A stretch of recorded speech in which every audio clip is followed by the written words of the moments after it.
Din.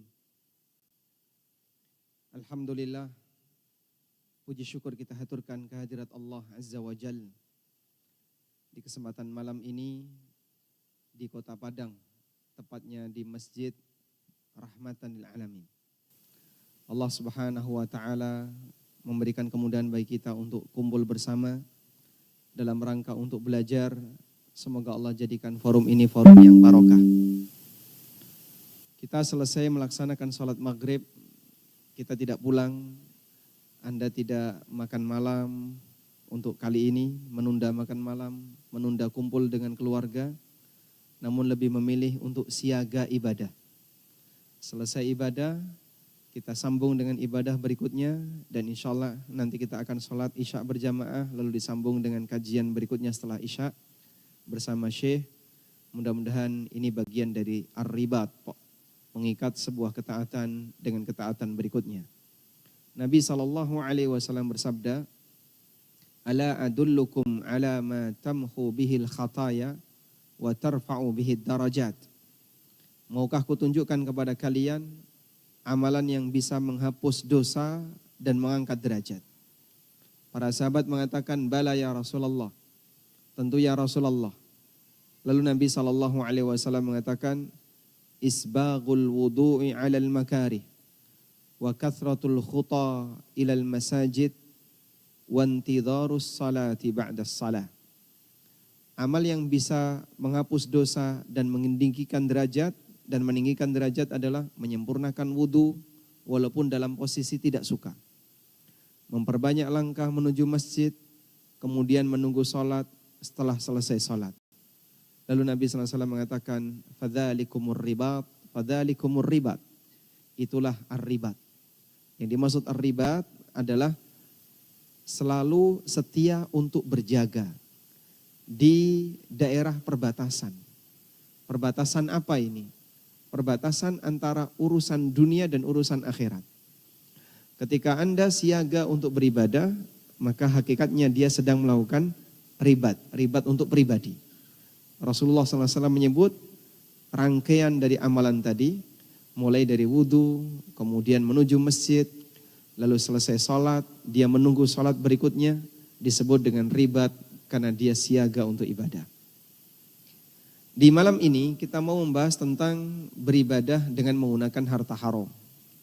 Namun sebelum kita membahas tentang ibadah menggunakan harta haram, terlebih dahulu saya akan berikan sedikit pengantar berkaitan dengan harta haram. Jamaah dimulakan Allah Subhanahu wa taala. Allah memberikan ujian kepada hambanya dengan dua ketetapan. Yang pertama adalah ketetapan takdir. Dan yang kedua ketetapan syariat. Ketetapan takdir tidak semuanya disukai oleh manusia. Ada takdir yang disukai orang, yang kita sebut dengan takdir baik. Seperti kaya, sehat, selamat, sukses, dan seterusnya. Sebaliknya ada takdir yang tidak disukai sama manusia. Kita mengalami sakit, kecelakaan, gagal, dan aneka turunannya. Dan semuanya datang dari Allah. Karena itu ketika Nabi SAW mendefinisikan iman kepada takdir, beliau mengatakan, "Wa tu'mina bil qadari khairihi wa syarri." Engkau beriman kepada takdir yang baik maupun yang buruk. Sehingga menyebut ada takdir buruk dilihat dari posisi makhluk yang ditakdirkan oleh Allah. Meskipun semua perbuatan Allah itu baik. Ibadah kita terhadap takdir, karena ini adalah ujian. Ibadah kita terhadap takdir. Untuk takdir baik, ibadah kita adalah dengan syukur. Bagi siapapun yang mendapatkan nikmat, maka dia diperintahkan untuk bersyukur. Allah Subhanahu wa taala mengatakan, "Tsumma la tus'alunna yauma idzin 'anin na'im." Kemudian kelak di hari kiamat, sungguh kalian akan ditanya oleh Allah tentang kenikmatan yang kalian dapatkan. Sejauh mana manusia bisa bersyukur? Dan inti dari syukur adalah ketika sang hamba mengakui bahwa itu datang dari Allah. Bukan karena kehebatan pribadinya, bukan karena kemampuannya, bukan karena jasanya, dan seterusnya. Tapi murni itu karena datang dari Allah. Nabiullah Sulaiman alaihissalatu wassalam, beliau pernah memerintahkan pasukannya untuk memindahkan singgasana Ratu siapa? Ratu Belqis. Dari mana? Sampai itu di mana? Di Yaman. Dipindahkan ke mana? Ke Palestina, ke Syam. Berapa jaraknya Pak? Wallahu alam, kita nggak pernah ngukur. Yang jelas jauh sekali. Memindahkan benda yang berat seperti ini dalam waktu sekejap. Qala ifritun minal jin. Ifrit dari golongan jin mengatakan, ana atika bihi qabla an taquma min maqamik. Aku mampu untuk memindahkan benda itu sebelum Anda bangkit dari tempat duduk Anda. Wa inni alaihi laqawiyyun amin. Lalu Ifrit mengatakan, aku adalah makhluk yang kuat lagi amanah. Qala alladhi indahu ilmun minal kitab. Lalu berkatalah orang yang punya ilmu dari Alkitab.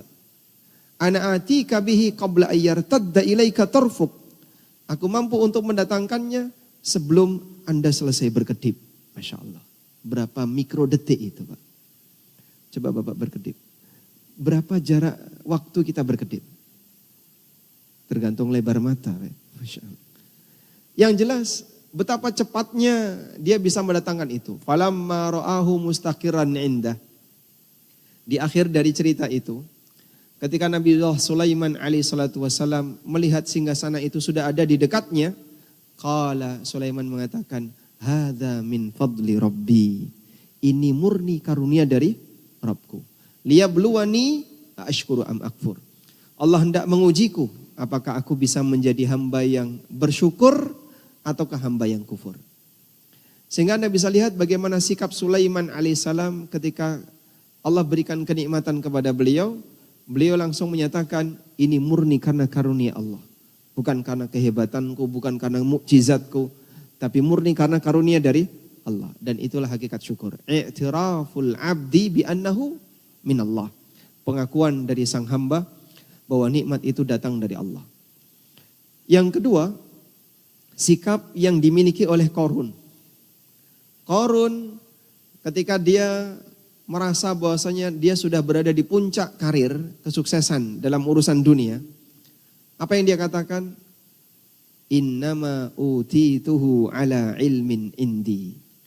Qala innama utituhu ala ilmin indi. Aku bisa berhasil seperti ini, kaya seperti ini, ala ilmin indi. Karena aku punya ilmu.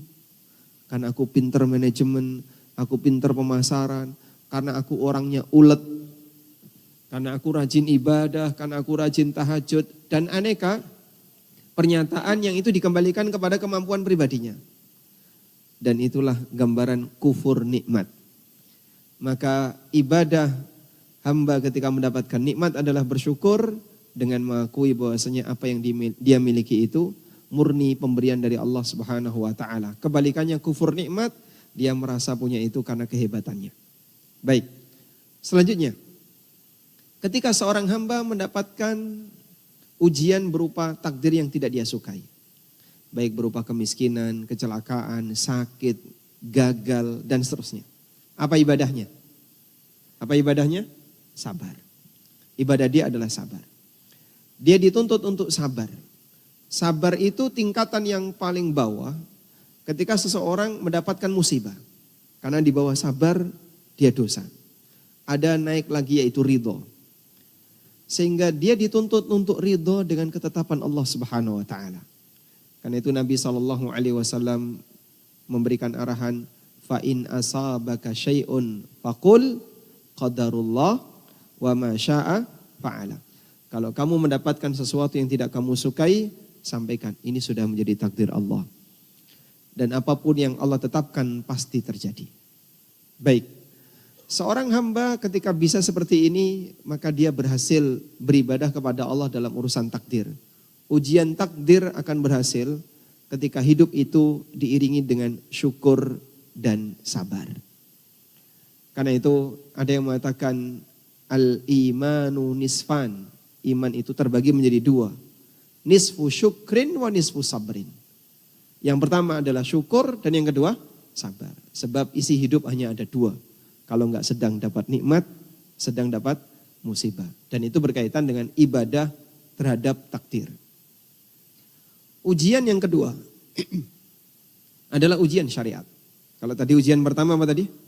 Ujian berupa takdir. Ujian yang diberikan oleh Allah kepada hambanya yang kedua adalah ujian syariat. Apa itu ujian syariat, Pak?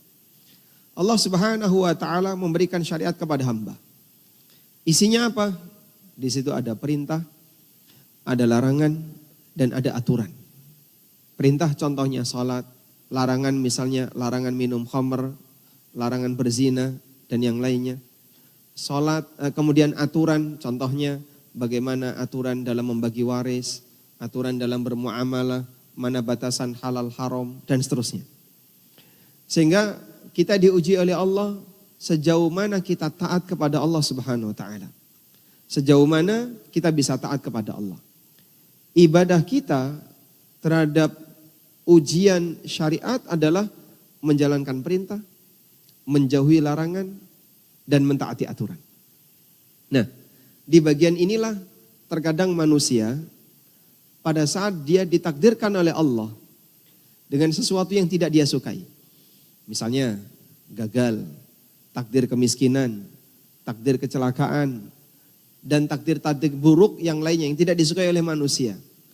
Terkadang dia mengambil solusi melanggar aturan. Dia mengambil solusi melanggar aturan. Sehingga dia enggak sabar ketika mendapatkan takdir buruk, lalu dia bermaksiat dengan cara melanggar aturan. Contohnya gimana, Pak? Misal, ada orang gagal usaha. Tapi dia berusaha untuk mencari solusi. Setelah dia berusaha untuk nyari solusi, yang halal gak nemu. Solusinya dia ambil yang haram. Dengan transaksi riba, atau pakai judi online, atau yang lainnya. Dan itu banyak terjadi. Maka jamaah, terkadang ujian takdir bisa merusak pada sisi syariat hamba. Karena itulah Nabi SAW berdoa kepada Allah. Kalaupun kita hidup ini tidak akan bisa lepas dari yang namanya musibah dunia, jangan sampai musibah dunia ini menjadi penyebab musibah agama.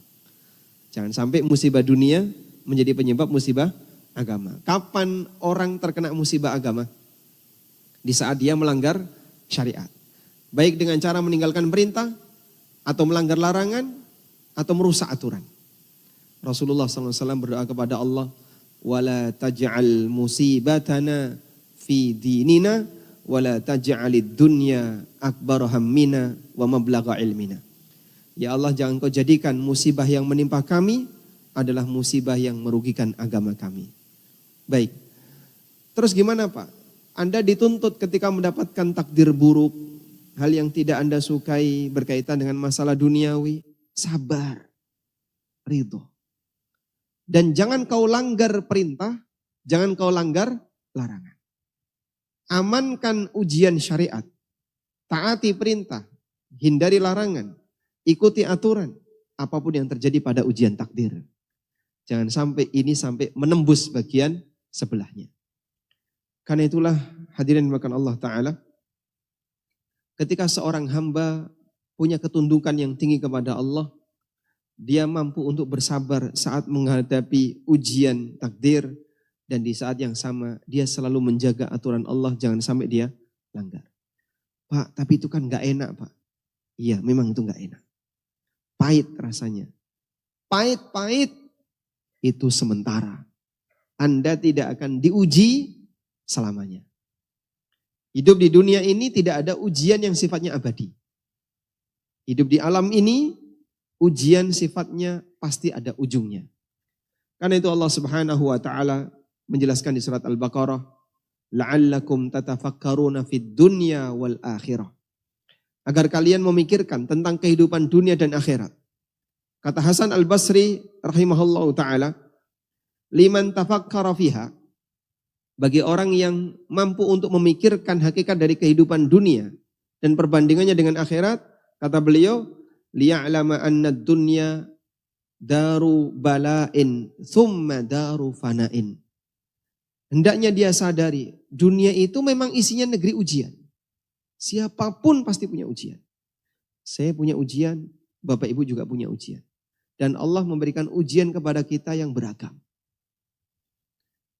Namun negeri ujian ini, kata Hasan al-Basri, thumma daru fana'in. Selanjutnya akan fana. Artinya apa? Dunia fana, berikut ujiannya juga akan fana. Kita akan mati dan ujian kita berakhir. Pak, saya mengalami kemiskinan, tidak tahu sampai kapan utang saya lunas. Akan ada waktunya itu selesai. Akan ada waktunya itu selesai. Sehingga siapapun diuji oleh Allah dengan beragam ujian. Pahit memang pahit, tapi tidak pernah ujian itu terjadi. Tapi ujian itu sifatnya tidak abadi, tidak selamanya. Akan ada ujungnya. Terus ujung dari ujian itu apa, Pak? Ujung dari ujian itu apa? Ada dua kemungkinan. Allah kasih dia solusi. Sehingga dia terlepas dari ujian itu. Betapa banyak orang yang sakit menaun lama, Allah kasih kesembuhan. Dari arah yang tidak dia sangka. Begitu minum jamu, sembuh. Padahal dia sudah periksa ke rumah sakit A, ke rumah sakit B, ke rumah sakit C. Balik pulang karena sudah putus asa. Minum jamu gendong, sembuh. Ada kayak gitu, Pak? Karena yang namanya kesembuhan bisa Allah berikan dari arah manapun. Ada juga orang yang misalnya diuji oleh Allah dengan kemiskinan. Dia sudah berusaha banyak membuka berbagai macam model bisnis. Mulai dari model bisnis A, B, C. Begitu dia jualan sesuatu, kok tiba-tiba laris. Allah kasih solusi dari situ. Baik. Yang kedua, ujian itu berakhir dengan kematian yang bersangkutan. Saat kau bersabar, terus bertahan, bisa jadi ujian itu tetap ada, melekat pada dirimu, dan kau bawa sampai mati. Di ujung itu, seorang mukmin akan beristirahat. Di ujung kematian itulah seorang mukmin akan beristirahat. Sehingga mukmin ini sakit sampai mati. Ada Pak? Ada yang sakit sampai mati? Banyak sekali. Ada orang yang diuji oleh Allah dengan ujian sakit sampai mati. Terus gimana itu Pak? Dia membawa amal sabar sampai mati. Jika yang bersangkutan bersabar. Sehingga sakit yang dia derita akan jadi kafarah untuk dosanya. Sabar yang dia alami, yang dia rasakan gak enak, pahit, tapi dia sabar, dia gak ngeluh. Saya punya satu teman. Beliau diuji oleh Allah, kanker paru.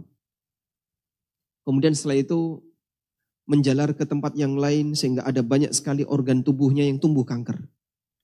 Dan beliau bilang, aku gak pernah ngomong, aduh, saya berharap semoga ini bisa menyempurnakan kafarah untuk dosa-dosaku.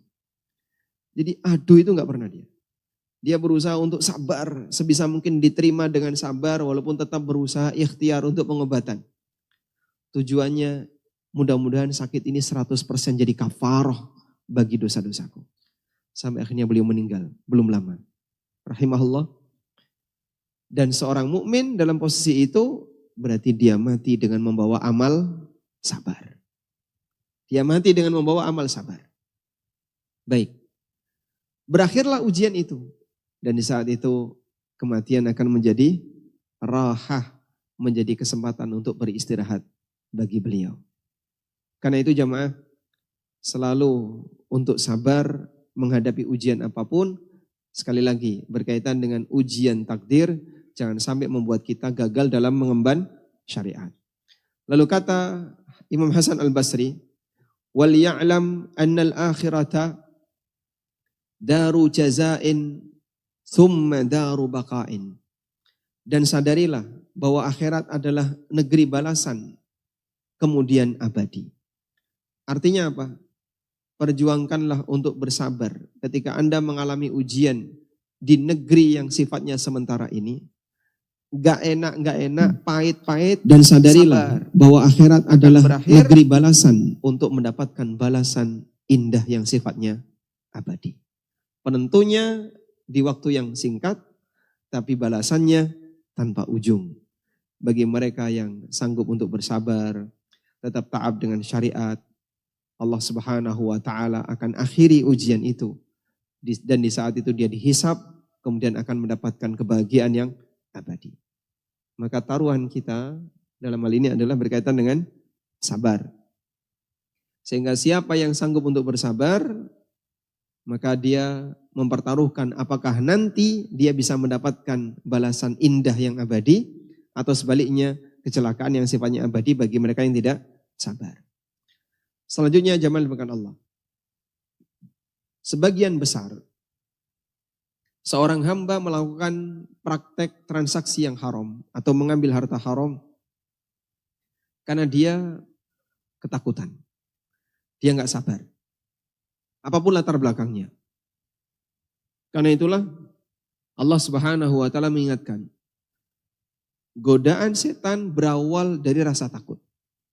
Allah Subhanahu wa taala berfirman, "Asy-syaitanu ya'idukumul faqra wa ya'murukum bil fahsya." Setan itu menjanjikan kalian dengan kefakiran. Setan menjanjikan kalian dengan kefakiran. Ma makna al-faqr? Apa makna dari fakir? Kajian ngantuk, sabar ya. Kapan selesai? Karena orang ngantuk itu apalagi di tempat kajian rasanya tersiksa sekali. Sabar insya Allah Pak ya. Yang belakang yang ngantuk tolong sabar ya. Jadi Allah Subhanahu wa taala menjelaskan, "Asy-syaitanu ya'idukumul faqra wa ya'murukum bil fahsya." Setan menjanjikan kalian dengan kefakiran. Apa arti fakir, Pak? Al-faqru bermakna kekurangan. Ada lagi? Tidak mencukupi. Apa arti fakir? Apa arti fakir? Lawannya fakir itu apa? Lawannya fakir kok miskin. Apa lawan fakir? Kaya. Al-ghina. Lawan dari fakir adalah al-ghina. Ya ayuhan nas antumul fuqara ilallah wallahu huwal ghani. Wahai seluruh manusia, kalian tuh fakir di hadapan Allah dan Allah zat yang maha kaya. Al-faqru lawannya al-ghina, kekayaan. Al-faqru secara makna bahasa artinya al-haja. Sedangkan al-ghina kebalikannya, berarti tidak butuh. Sehingga makna wallahu ghaniyun 'anil alamin artinya Allah tidak butuh seluruh alam. Sehingga ketaatan hamba, ibadah yang dilakukan oleh hamba sepeser pun tidak menyebabkan kuasa Allah bertambah. Sebagaimana maksiat hamba sepeser pun tidak mengurangi kerajaan Allah. Tayyib. Fa innahu ghaniyun 'anil alamin. Karena Allah enggak butuh seluruh alam. Kau mau taat, kau mau maksiat, tidak menambah dan tidak mengurangi kuasa Allah Ta'ala. Selanjutnya, kembali kepada ayat tadi. Asy-syaitanu ya'idukumul faqra. Setan itu menjanjikan orang terhadap kefakiran. Maknanya gimana? Setan menakut-nakuti orang dengan yang namanya fakir, namanya butuh. Ketika sudah ditakuti dengan kebutuhan, wa ya'murukum bil fahsya, maka gampang bagi dia untuk memerintahkan manusia melakukan al-fahsya, tindakan yang keji. Maksudnya gimana Pak? Contoh, hari gini kalau kamu nggak utang dengan cara riba, kapan punya rumah? Kau cuman mengandalkan kenaikan gajimu, kenaikan gaji dengan kenaikan tanah. Itu grafiknya jauh sekali selisihnya. Gajimu landai, langsam saja. Sementara kenaikan tanah mencuram naik ke atas. Gimana kau bisa mengandalkan kenaikan gaji dengan kenaikan tanah?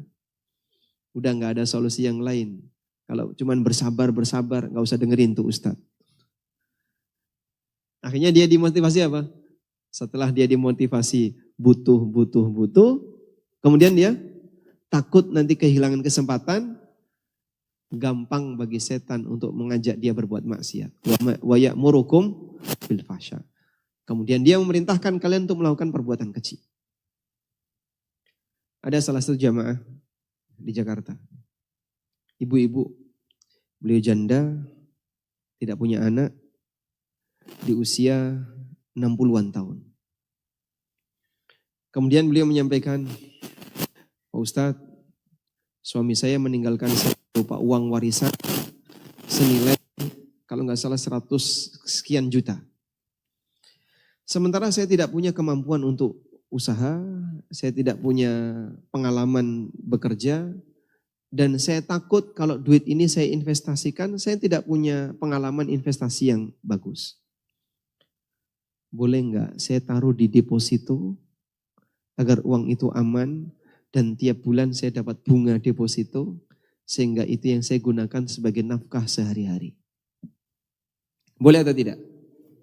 Kenapa enggak boleh? Nah? Karena haramnya di mana? Kelebihannya. Ada bunganya. Kelebihan dari akad, karena ketika orang menaruh uangnya di deposito, itu akadnya adalah akad utang, qard. Dan setiap akad utang piutang tidak boleh ada kelebihan. Tapi wanita ini ketakutan, nanti kalau enggak seperti itu, gimana saya bisa bertahan? Kalau cuma ngandelin tabungan itu dipakai tiap hari, dibiarin saja, lama-lama akan habis. Dan tidak ada pengembangan untuk modal senilai itu. Nah, itulah salah satu di antara contoh. Jadi dia dibuat takut dulu, kamu kalau tidak menggunakan uang ini untuk deposito, wah nanti masa depanmu terancam. Kamu akan terancam punah. Ya semua orang pasti akan mati. Tapi berawal dari ketakutan itulah, kemudian dia nekat seperti itu. Makanya Allah kasih peringatan kepada kita. Orang kalau sudah ditakuti setan dengan yang namanya al-faqru, butuh tadi, mudah selanjutnya bagi setan untuk menyesatkan dia melakukan perbuatan yang menyimpang. Mahasiswa, mahasiswi bertemu dan terlanjur jatuh cinta. Udah? Tapi mereka berdua takut nikah. Yang laki-laki takut nanti kalau saya nikah, saya belum tentu bisa memenuhi kebutuhan istrinya. Saya belum bisa bekerja dengan baik, cari penghasilan belum mapan, sementara masih butuh untuk biaya kuliah. Yang juga berpikir, kalau saya nikah, belum tentu saya bisa lebih bahagia bersama dengan suami. Jadi sekarang bersama bapak, saya lebih bisa bahagia daripada bersama lelaki yang suami. Yang laki-laki takut, yang perempuan takut. Yang laki-laki takut nggak bisa ngasih nafkah, yang perempuan takut nggak bisa bahagia, tapi sudah kadung jatuh cinta. Wa ya'murukum bil fahsya, tinggal satu langkah. Dibuat oleh setan untuk semakin membara jatuh cintanya. Akhirnya dia berani zina. Dan seterusnya. Makanya ketakutan seorang hamba berkaitan dengan masalah dunia, kita diberi satu solusi, tawakal 'ala Allah. Karena yang menetapkan rezeki kamu bukan perusahaan tempat kau bekerja, bukan lapangan pekerjaan yang kau geluti, tapi Allah yang kasih. Dengan demikian dia akan lebih bisa bertahan. Aku enggak takut dengan ujian ini, bismillah, aku bertawakal kepada Allah, tapi aku tetap enggak mau untuk melanggar syariatku. Insya Allah dengan demikian dia tidak akan menerobos aturan syariat Allah Subhanahu wa taala. Baik. Selanjutnya. Terus bagaimana Pak kalau kita sudah terlanjur mendapatkan harta haram itu? Kalau tadi kan motivasi gimana caranya biar kita bertahan jangan sampai menyentuh harta haram. Sekarang kita sudah masuk pada posisi bagaimana kalau ada salah satu di antara kita yang sudah memiliki harta haram. Apa yang harus dilakukan? Hadirin yang kami hormati, harta haram kita bisa bagi menjadi dua. Pertama adalah haram yang didapatkan dengan cara zalim. Haram yang didapatkan dengan cara tidak saling ridho. Hasil mencuri, hasil menipu, mengelabui orang lain, korupsi, dan seluruh turunannya. Baik, untuk harta haram seperti ini, taubatnya hanya kembalikan kepada pemiliknya. Kembalikan kepada pemiliknya. Masya Allah Pak, gimana kalau nggak kenal pemiliknya Pak? Bisa nggak kau cari identitasnya? Kayaknya sudah nggak mungkin. Apa sih bentuk harta haramnya yang kamu dapatkan dulu? Dulu waktu SMA sering naik angkot nggak bayar. Masya Allah. Haram nggak itu? Haram? Dolim atau tidak? Dolim. Tapi kan cuma dikit Pak Ustadz. Jangan dikit. وَمَنْ يَعْمَلْ مِثْقَالَ ذَرَّةٍ خَيْرًا يَرَهُ وَمَنْ يَعْمَلْ مِثْقَالَ ذَرَّةٍ شَرًّا يَرَهُ إِنَّ اللَّهَ لَا يَظْلِمُ مِثْقَالَ ذَرَّةٍ. Allah tidak pernah mendolimi walaupun seberat darah. Sekecil apapun jangan kau remehkan. Itu harta. Terus kewajibanmu kembaliin. Siapa Pak? Sopirnya nggak kenal. Pemilik angkotnya juga nggak kenal. Terus gimana itu? Ya sudah. Untuk bagian ini ulama beda pendapat. Pendapat yang pertama mengatakan kau harus bersiap untuk ditagih pemiliknya di akhirat. Karena solusinya cuma itu. Sehingga kau tidak bisa menjamin apakah yang bersangkutan ridho atau tidak. Maka bersiaplah nanti akan ketemu pemiliknya di akhirat dan bisa jadi dia akan nagih itu harta di yaumil kiamah. Masya Allah. Saya dulu sering ke kantin 46. Kantin 46 ya. Ngambil 6 lapor 4. Ada kayak gitu. Orang Jawa nyebutnya darmaji. Dar 5 ngaku siji. Makan 5 lapornya 1. Masya Allah dia ngambil bakwan 5, gorengan 5, tapi yang dilaporkan cuma 3 di kantin. Dan itu berkali-kali. Tapi Pak, dulu kan belum kenal sunnah. Apakah syarat disebut maling yang sah harus kenal sunnah dulu? Sehingga dulu waktu saya masih belum kenal sunnah, saya melakukan itu, terhapuslah semua dosanya. Enggak ada ceritanya Mas. Bahkan harta haram yang didapatkan oleh seorang hamba, walaupun itu diperoleh ketika dia masih non-muslim, begitu dia masuk Islam, tetap harus dikembalikan. Tetap harus dipertanggungjawabkan.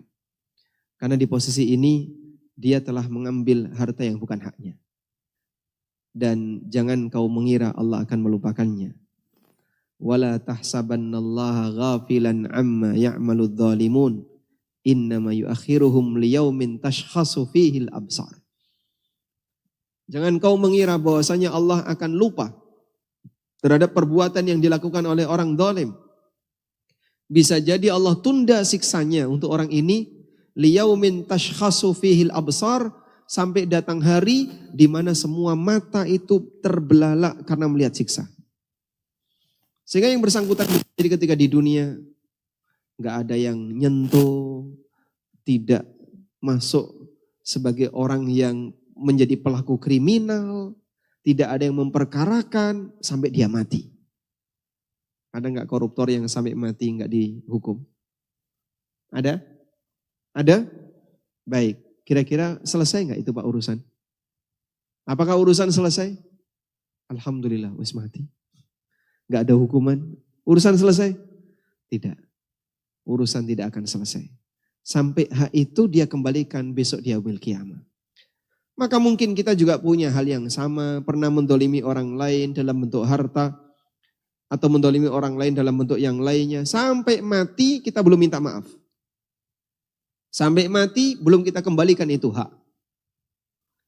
Nanti akan ada pertanggungjawaban di akhirat. Karena itu jamaah, berusahalah untuk sebisa mungkin jangan mengambil harta orang lain dengan cara zalim. Karena konsekuensinya terlalu berat kelak di yaumil qiyamah. Baik. Pendapat yang kedua. Apa Pak Ustadz pendapat yang kedua? Kami tunggu pendapat yang kedua. Pendapat yang kedua, bagi dengan cara zalim, entah dia tidak bisa mengembalikannya, maka dia boleh bersedekah senilai harta itu atas nama pemilik.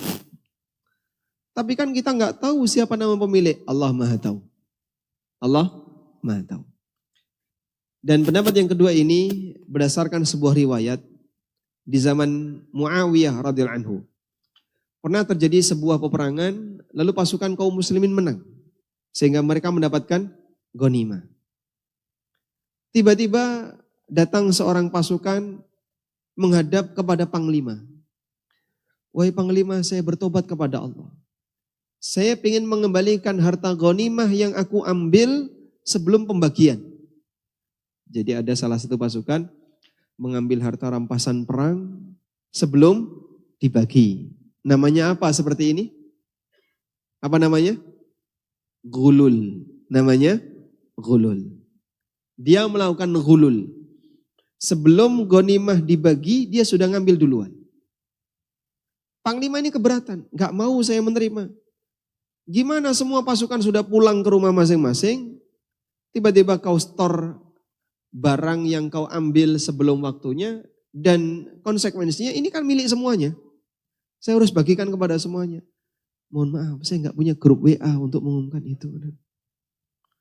Kalau sekarang kan mungkin ini ada harta yang belum dibagi ghanimah, share di grup WA, di medsos. Ini pasukan sudah pulang ke rumah masing-masing. Gimana caranya saya membagikan kepada mereka? Saya nggak mau terima. Nangis orang ini. Bingung dia. Dia pengen bertaubat karena membawa harta haram dengan cara dolim, tapi nggak bisa mengembalikan. Sebab pemiliknya terlalu banyak dan mereka sudah bubar. Tiba-tiba ada seseorang yang memberikan saran. Begini saja. Kamu sedekahkan harta itu atas nama seluruh pasukan. Dan Allah Subhanahu wa taala Maha tahu bagaimana Allah akan memberikan pahala ini kepada yang berhak.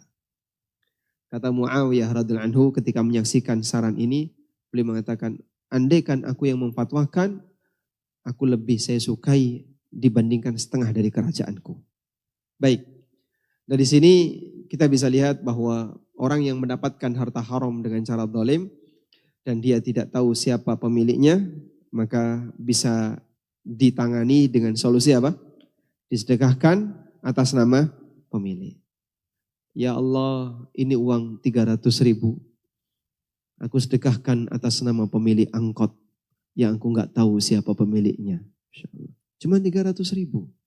Kayaknya dulu naik angkot cuma 1.000.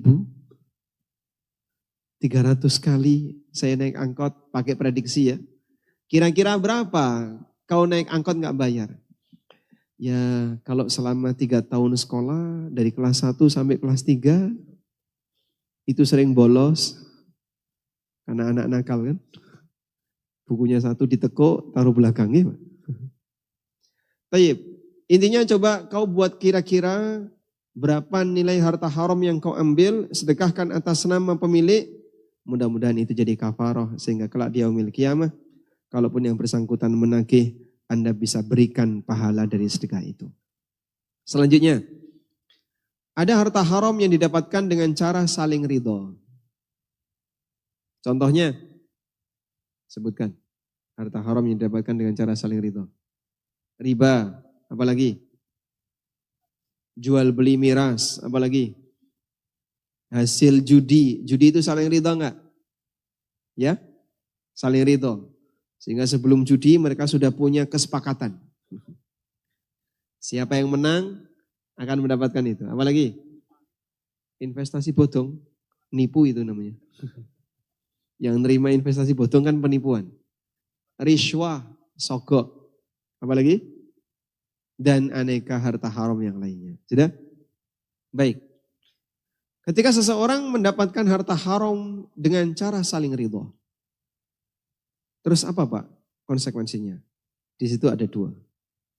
Ulama membagi menjadi 2. Yang pertama, dia dapatkan harta haram itu sebelum tahu hukum.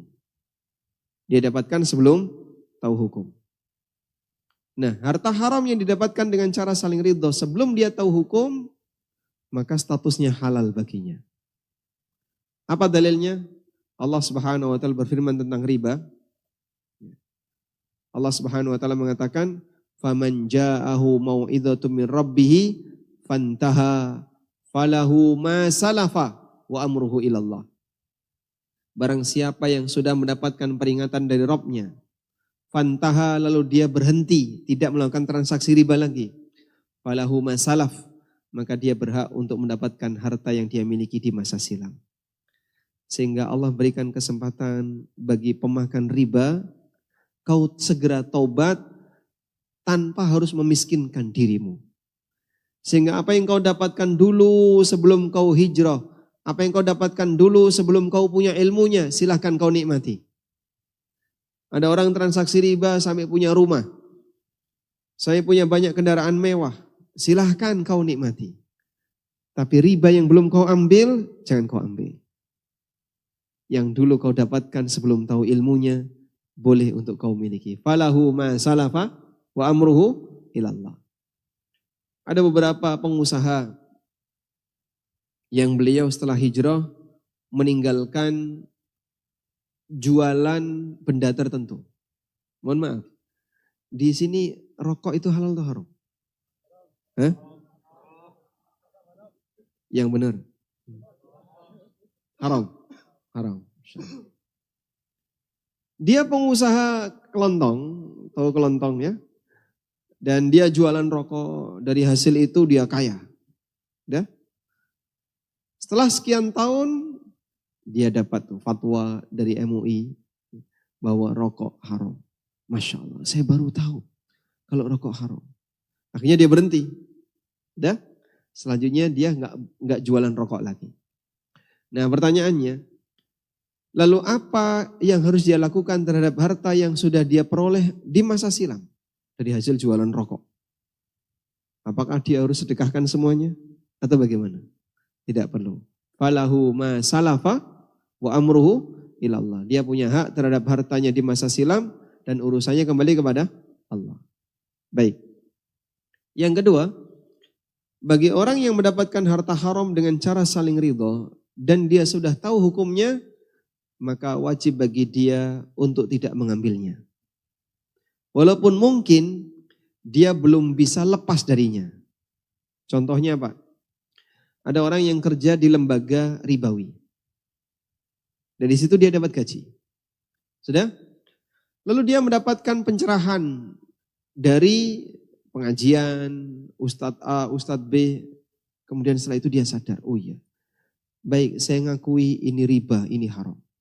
Mulai hari ini saya berhenti. Nah, cuman kan mengajukan resign butuh waktu sekian bulan. Dia ngajuin resign, ditolak, ngajuin resign, ditolak. Sampai akhirnya pengajuannya diterima, diminta untuk nunggu dulu selama 3 bulan. Butuh waktu kurang lebih 4-5 bulan. Hingga dia bisa lepas dari tempat kerjanya. Pertanyaannya, jika kondisinya seperti ini, apa hukum gaji yang dia dapatkan selama 5 bulan tadi sampai dia bisa meninggalkan tempat kerja itu? Jadi di sini kan ada 3 kejadian ya. 1, tahu itu haram. 2, dia punya keinginan untuk resign. Yang ketiga, berhasil resign. Sejak kapan harta haram itu dia dapatkan? Sejak dia tahu. Begitu dia tahu, maka pendapatan yang dia dapatkan statusnya haram. Walaupun dia masih bertahan di situ. Maka teman-teman yang sudah mengajukan resign, dia mungkin tetap bekerja karena dia belum diizinkan untuk meninggalkan tempat kerjanya. Namun selama rentang itu, dia harus tidak boleh menerima gajinya. Sehingga tinggal mantap, mangan tabungan. Nah, yang kemarin ya, yang ini tidak boleh diambil. Wallahu a'lam. Ja'al isya. Kita akan dengarkan adzan isya terlebih dahulu. Setelah itu kita lanjutkan setelah adzan isya. Wassallallahu ala nabiyyina Muhammadin wa ala alihi wa sahbihi wa sallam.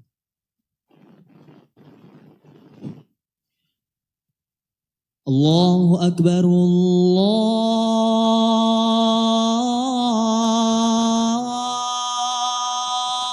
Akbar.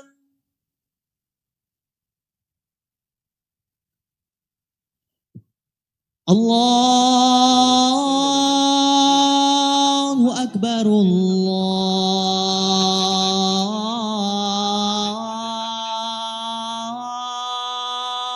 Allahu Akbar.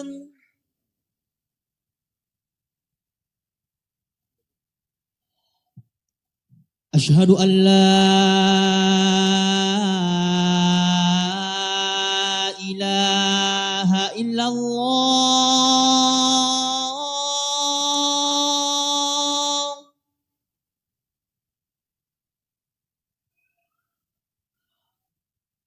أشهد أن لا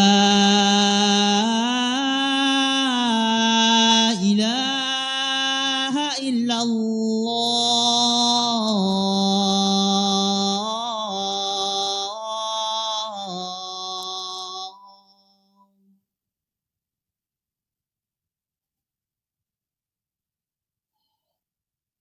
أشهد أن محمد رسول الله.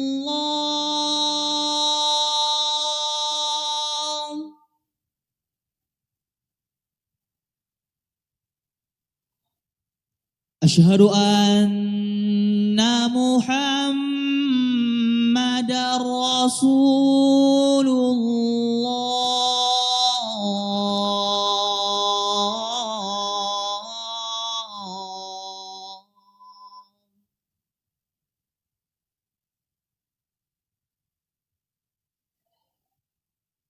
حي على الصلاة.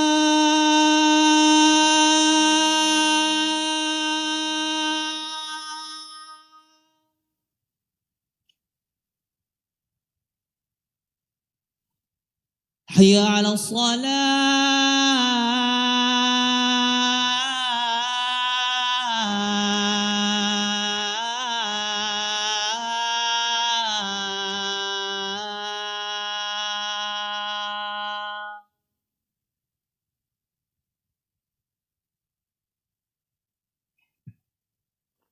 حي على الفلاح.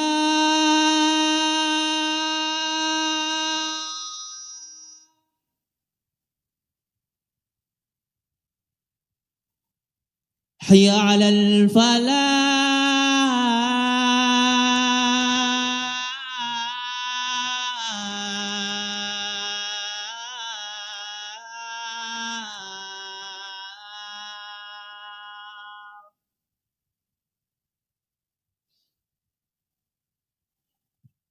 الله أكبر الله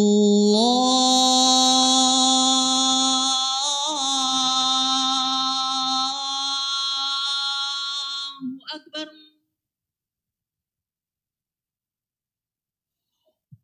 لا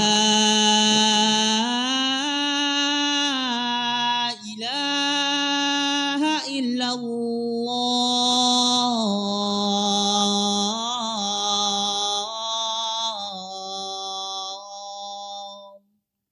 La ilaha illallah. Allahumma salli ala Muhammad. Allahumma rabba hadhihi da'wati tammah wassalam. Ati Muhammadan wa sallallahu alaihi wa ba'athu maqaman mahmudan. Alhamdulillah wassalatu wassalamu ala Rasulillah wa ala alihi wa sahbihi wa mawalah. Wa ashhadu an la ilaha illallah wahdahu la syarikalah. Wa ashhadu anna Muhammadan abduhu wa rasuluh. Sekarang kita sambung dengan pembahasan sesuai dengan tema. Beribadah dengan harta haram. Insya Allah tidak panjang. Sambil menunggu kedatangan Syekh yang insya Allah beliau akan ikut sholat isya berjamaah dengan kita. Insya Allah. Berkaitan dengan beribadah dengan harta haram. Apakah itu termasuk ibadah yang sah, diterima atau bagaimana? Ulama merinci menjadi 3. Ibadah dilihat dari bagaimana teknis pelaksanaannya. Yang pertama, ada ibadah yang hanya bermodal fisik. Yang disebut dengan ibadah badaniyah. Saya ulang ya. Ada ibadah yang hanya bermodal fisik. Namanya apa? Ibadah badaniyah.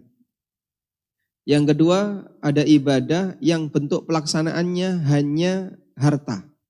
Yang disebut dengan ibadah maliyah. Dan jenis yang ketiga adalah ibadah gabungan antara fisik dan harta. Baik. Bisa kasih contoh ibadah badaniyah. Salat, puasa. Sehingga yang seperti ini nggak butuh harta. Orang miskin bisa puasa nggak Pak? Lebih pinter daripada yang kaya. Baik. Dzikir butuh modal nggak? Nggak butuh. Sehingga siapapun bisa dzikir, bisa baca Quran, bisa sholat, walaupun dia nggak punya harta. Ini disebut ibadah apa? Badaniyah. Nah, karena ibadah ini tidak ada sangkut pautnya dengan harta, maka keberadaan harta haram yang dimiliki oleh seseorang tidak mempengaruhi keabsahannya. Sehingga misalnya, kita sangat yakin ya, dari sekian banyak harta yang kita upayakan, dan dari kaum muslimin yang ada di masjid ini maupun di tempat lain, mungkin nggak Pak ada harta haram yang dia punya? Mungkin? Mungkin. Sehingga mungkin di antara kita punya harta-harta haram yang mungkin bentuknya debu riba yang masih nyangkut di dompet. Atau harta haram yang lainnya yang masih ada di tempat kita. Baik, pertanyaannya, gimana nasib sholat maghrib yang tadi saya kerjakan? Sholat isya yang nanti sebentar lagi akan kita kerjakan insya Allah. Sementara saya masih punya harta haram. Batal itu sholatmu. Terus gimana? Keluarkan dulu harta harammu. Pulang dia, gak jadi kajian. Terus yang benar gimana Pak? Yang benar wallahu a'lam, ibadah badaniyah yang dia lakukan pada posisi dia masih punya harta haram, statusnya apa? Sah. Karena tidak terpengaruh dengan status atau kepemilikan harta. Sehingga orang tetap bisa sholat dengan sah, puasa dengan sah, walaupun di saat yang sama dia adalah koruptor. Di saat yang sama dia pernah utang tapi ngemplang, nggak bayar. Dan aneka pelanggaran yang lainnya. Baik, yang kedua, ibadah maliyah. Ibadah yang bentuknya murni mengeluarkan harta. Untuk ibadah jenis yang kedua ini, ibadah maliyah, tidak terpengaruh dari posisi si pemilik. Sehingga apakah si pemilik itu orang yang punya kemampuan fisik maupun tidak, dia bisa melakukannya. Karena bentuknya maliyah. Misalnya, orang lumpuh bisa nggak kurban? Kurban? Bisa? Caranya gimana? Yang penting keluar duit untuk beli hewan kurban. Walaupun dia tidak bisa menyembelih, walaupun dia lumpuh, nggak bisa bahkan nonton proses penyembelihan aja dia nggak bisa. Tapi dia bisa kurban. Baik. Untuk ibadah seperti ini, mutlak bisa diwakilkan. Makanya orang yang mati sekalipun bisa diibadahi, bisa dihadiahi ibadah yang bentuknya ibadah maliyah. Sedekah atas nama mayit, wakaf atas nama mayit, kurban atas nama mayit menurut pendapat yang lebih kuat. Itu semuanya bisa dilakukan karena ini bentuknya adalah ibadah maliyah. Baik. Nah, karena dia bentuknya ibadah harta, maka jika hartanya haram 100% enggak sah. Jika hartanya haram 100% tidak sah. Kenapa Pak? Ya karena wujudnya sudah haram. Dan sesuatu yang haram tidak bisa dipakai untuk ibadah. Nabi SAW bersabda, Innallaha la yaqbalu salatan bighairi tuhur wala sadaqatan min ghulul. Allah enggak terima sholat tanpa bersuci dan Allah enggak terima sedekah dari hasil korupsi. Ada orang yang berpikir seperti ini. Kalau orang berbuat taat, ikhlas, diberi pahala berapa? Minimal 10 kali. Sudah? Dilipatkan sampai tidak bisa dihitung.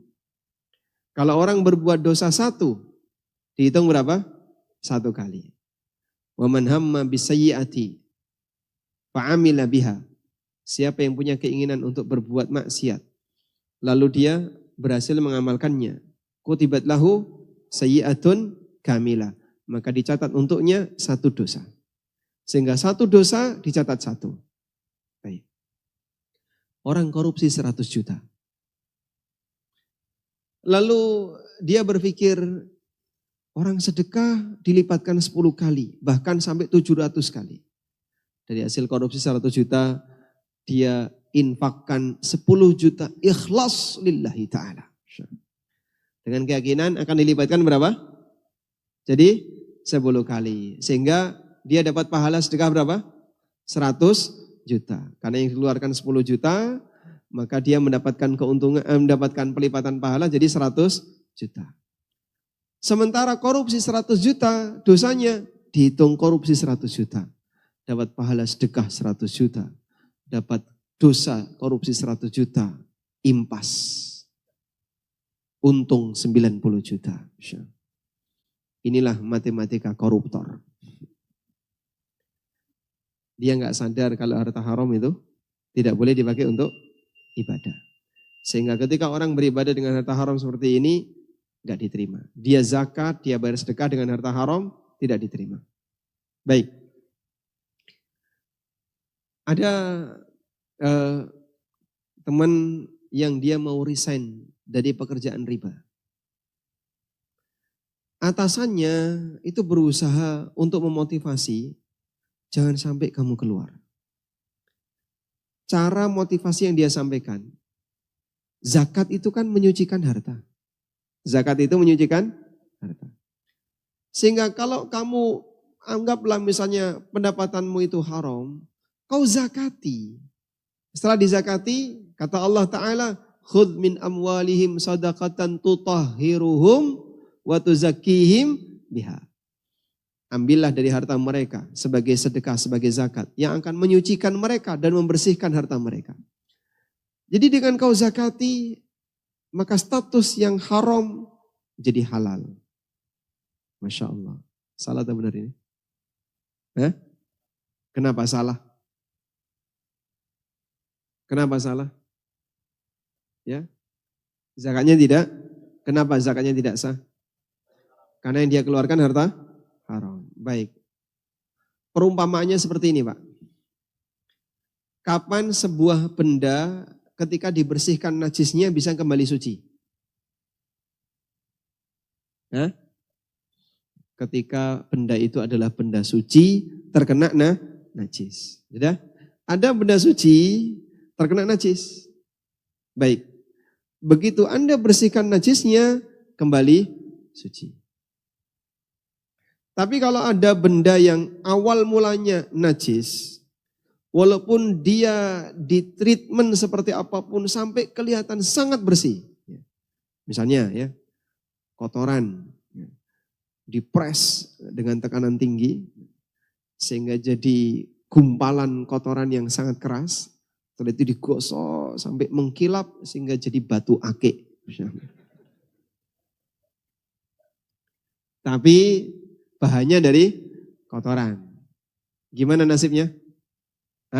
Tetap najis. Walaupun mengkilap loh itu. Dipakai sholat, batal sholatnya. Kalau kamu sholat membawa najis. Tayyib. Maka najis tetap najis walaupun dihilangkan sebagian. Sehingga daging babi 1 kilo dibuang setengah kilo, sisanya setengah kilo tetap najis, tetap haram.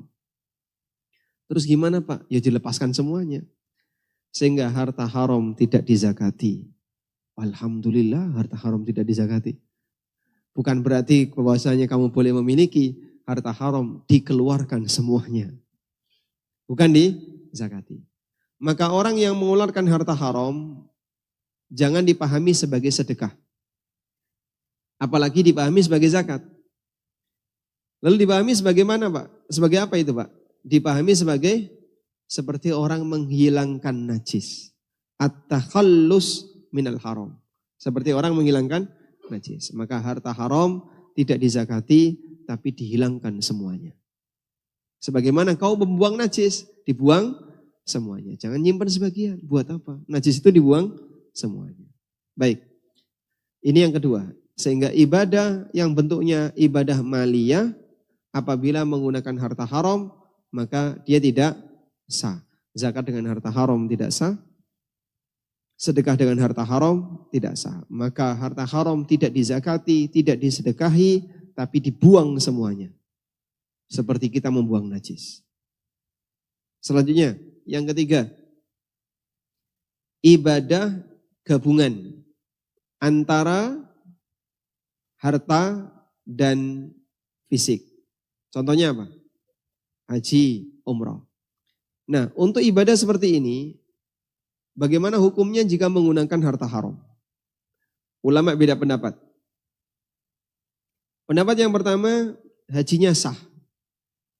Meskipun dia berdosa karena menggunakan harta haram. Ini adalah pendapat Hanafiyah, Syafi'iyah, dan salah satu pendapat dalam mazhab Malikiyah. serta pendapat sebagian ulama Hambali. Hanafiyah, Syafi'iyah, sebagian Malikiyah dan sebagian Hambali. Mengatakan apa? Hajinya sah. Baik. Pendapat yang kedua, hajinya tidak sah. Dan ini merupakan salah satu pendapat dalam mazhab Hambali dan Malikiyah.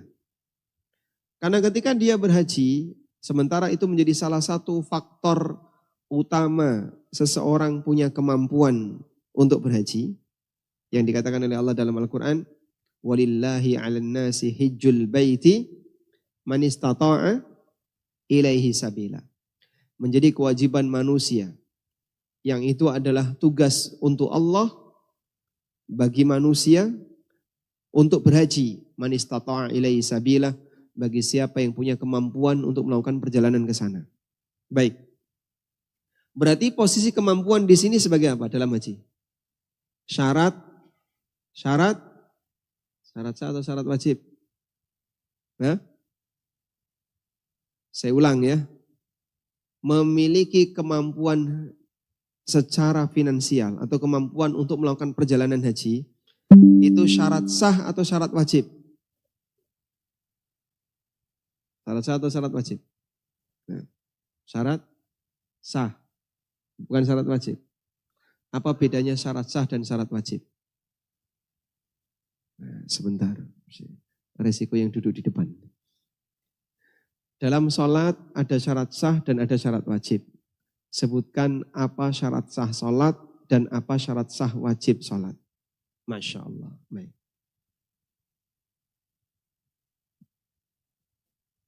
Syarat sah sholat.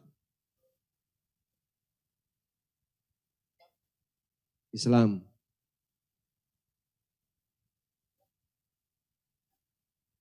Niat. Kurang tepat. Insya Allah. Kasih hadiah. Ada lagi yang bisa menyebutkan? Baik. Apa syarat sah dan syarat wajib sholat? Maksudnya waktu sholat itu apa namanya? Masuknya waktu itu masuk syarat apa? Syarat sah. Satunya, kalau syarat wajib?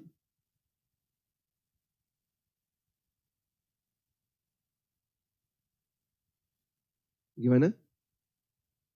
Baik, jawabannya kurang tepat ya. Masya Allah. Kasih hadiah enggak? Boleh hadiah, Insya Allah. Karena sudah semangat menjawab.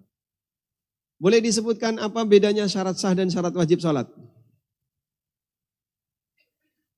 Penjelasan ya, bukan sebutkan contoh.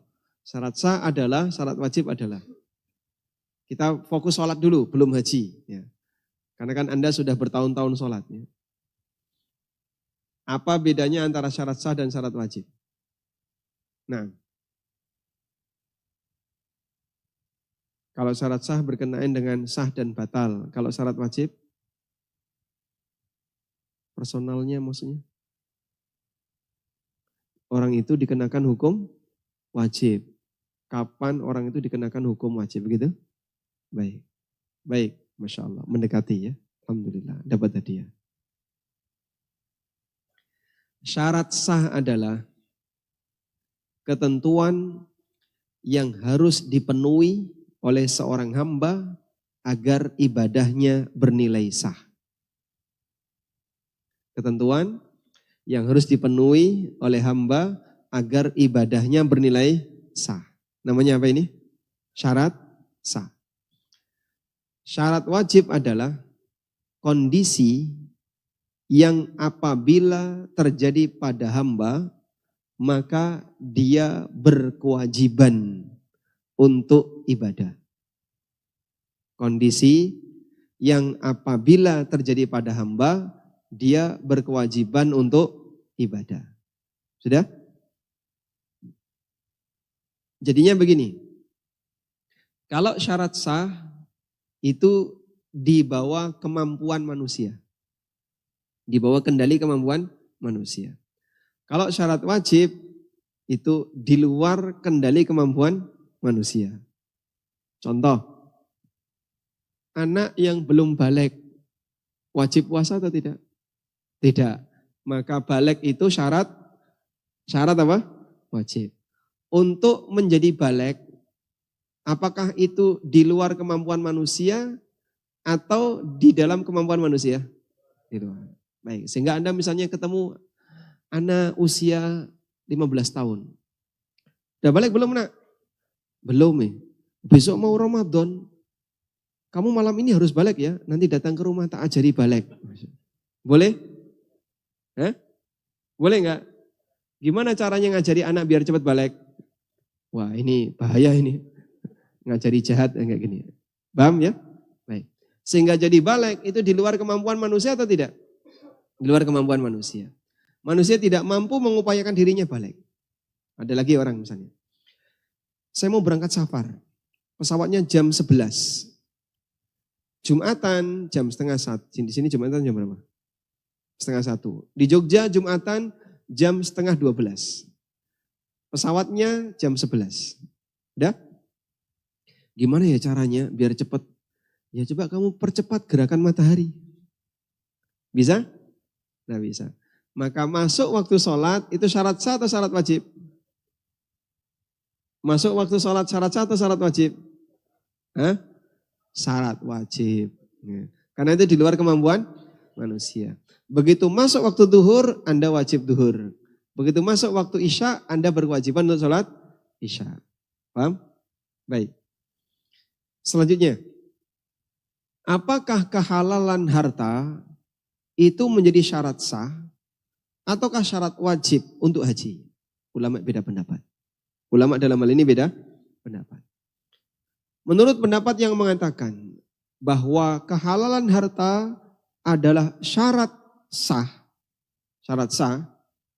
ya, berarti jika hartanya haram, hajinya tidak sah. Dan ini pendapat yang diambil oleh sebagian mazhab Hambali dan sebagian ulama mazhab Malikiyah. Sehingga ketika biaya hajinya adalah dari harta yang haram, maka status keabsahan hajinya hilang. Karena berarti dia tidak memenuhi syarat sah haji. Karena salah satu di antara unsur yang paling penting dalam haji adalah adanya biaya. Man istata'a ilaihi sabila. Bagi siapa yang punya kemampuan untuk melakukan perjalanan ke sana. Yang kedua, menurut pendapat yang mengatakan bahwa kehalalan harta itu bukan syarat sah. Tapi itu syarat wajib. Artinya begini, apabila orang punya harta senilai tertentu yang cukup untuk daftar haji, maka dia berkewajiban untuk berhaji. Jika hartanya haram, tidak mempengaruhi keabsahan haji. Karena dia syarat wajib bukan syarat sah. Jelas atau belas? Agak belas. Enggak pusing kan? Bisa dipahami ya? Insya Allah. Jadi cara ngukurnya kayak gini. Ada dua kaedah yang mirip tapi beda. Ini perlu perhatian khusus ya. Isya jam berapa? Salatnya. Nunggu Syekh datang. Ya, nunggu Syekh datang ya. Jam berapa Syekh datang? Wallahu a'lam. Anda banyak berdoa saja mudah-mudahan beliau datang. Baik. Ada kaedah bunyinya seperti ini. Ma la yatimul wajibu illa bihi fahuwa wajib. Apabila ada sebuah kewajiban tidak bisa ditunaikan kecuali dengan melaksanakan amalan A, maka amal A itu hukumnya wajib. Paham? Baik, yang seperti ini namanya apa? Syarat sah. Jika kamu tidak bisa sholat, kecuali kamu harus beli air untuk wudhu, maka beli air itu hukumnya wajib. Di tempat ini nggak ada air, tapi ada orang jualan air. Antum punya uang, Anda punya uang yang cukup untuk beli air itu. Masuk waktu sholat, waduh saya nggak punya air untuk wudhu, tapi ada duit. Maka beli air itu, itulah masuk kategori dalam kaidah tadi. Ma la yatimul wajibu illa bihi fahuwa wajib. apabila ada sebuah kewajiban tidak bisa terlaksana kecuali dengan melakukan amalan A, maka amalan A itu menjadi wajib. Hukum asalnya beli air apa? Beli air. Mubah. Tapi ada beli air yang statusnya wajib. Jika fungsi beli air, tujuan beli air itu agar kau bisa berwudu. Paham insya Allah? Baik. Yang kedua, kaidah yang kedua.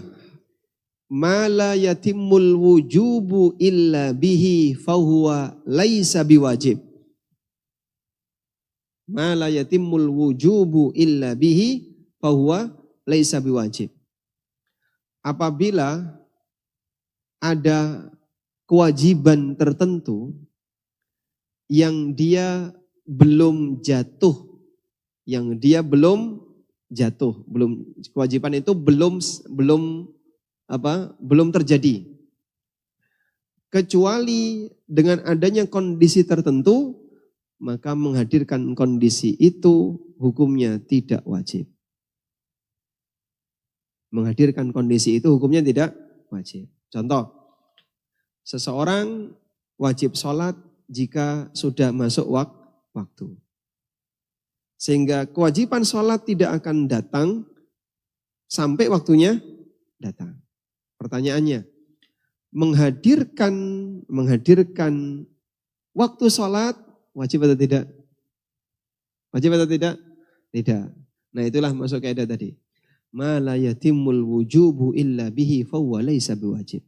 Apabila ada sebuah kewajiban yang tidak bisa ditunaikan kecuali ketika ada kondisi tertentu, maka menghadirkan kondisi itu hukumnya tidak wajib. Mafhum jamaah? Baik, pertanyaan. Apakah seorang muslim wajib kaya agar dia bisa bayar zakat? Apakah seorang muslim wajib kaya agar dia bisa bayar zakat? Tidak atau wajib? Wajib kaya. Coba yang belum kaya angkat tangan. Masya Allah. Wajib kaya. Biar bisa bayar zakat. Begitu? Tidak wajib. Tidak wajib. Kenapa?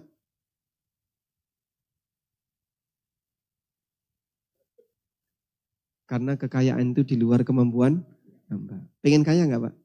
Pengen. Sejak kapan pengen kaya? Sejak lahir. Masya Allah. Sejak lahir sudah pengen. Baik. Kalau misalnya semua yang ada di sini saya tanya. Anda pengen pilih yang mana? Miskin yang sabar atau kaya bersyukur? Ijma kaya bersyukur. Udah gak usah jawab. Saya udah tahu ya. Semua kita pengen kaya bersyukur. Masalahnya kaya dan miskin di luar pilihan kamu. Saya pengen kaya Pak, tapi gak kaya-kaya. Jadi miskin abadi.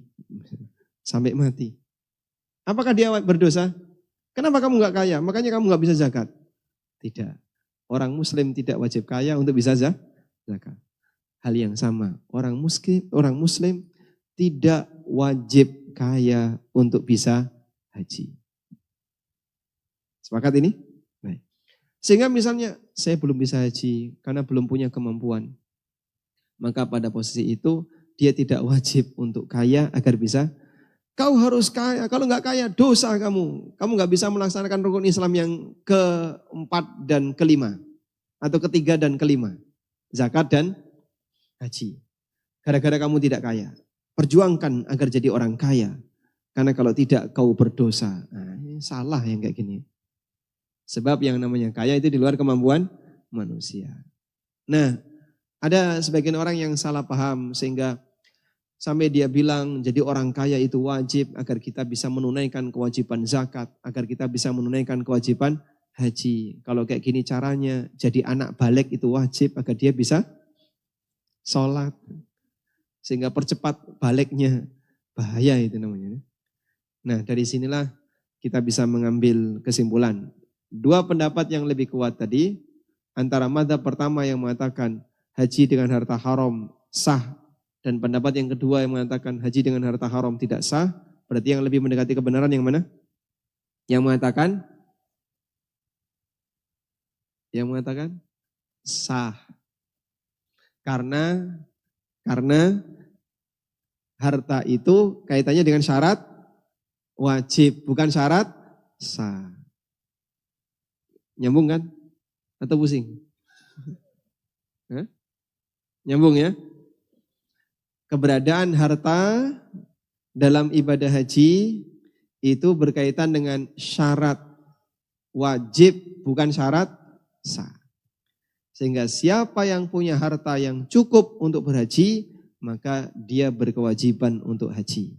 Kalau dia nggak punya itu, dia tidak berkewajiban. Namun ketika dia nggak punya harta seperti itu, dia tidak wajib jadi kaya. Karena untuk jadi kaya di luar kemampuan manusia. Semua punya cita-cita jadi kaya, tapi tidak ada yang bisa menentukan takdirnya. Sehingga apakah jadi kaya atau tidak di luar kemampuan hamba. Wallahu a'lam. Cukup insyaallah. Baik. Tidak ada tanya jawab untuk sesi malam ini. Dan panitia tadi sudah berpesan, insyaallah untuk semua tanya jawabnya akan dilakukan besok subuh. Kajian habis subuh. Di masjid ini juga. Insyaallah. Demikian dan informasinya Syekh sudah dekat dengan posisi kita. Sebentar lagi kita akan persiapan untuk sholat isya bersama beliau. Dan bagi para jamaah yang ingin persiapan untuk berwudu dan yang lainnya,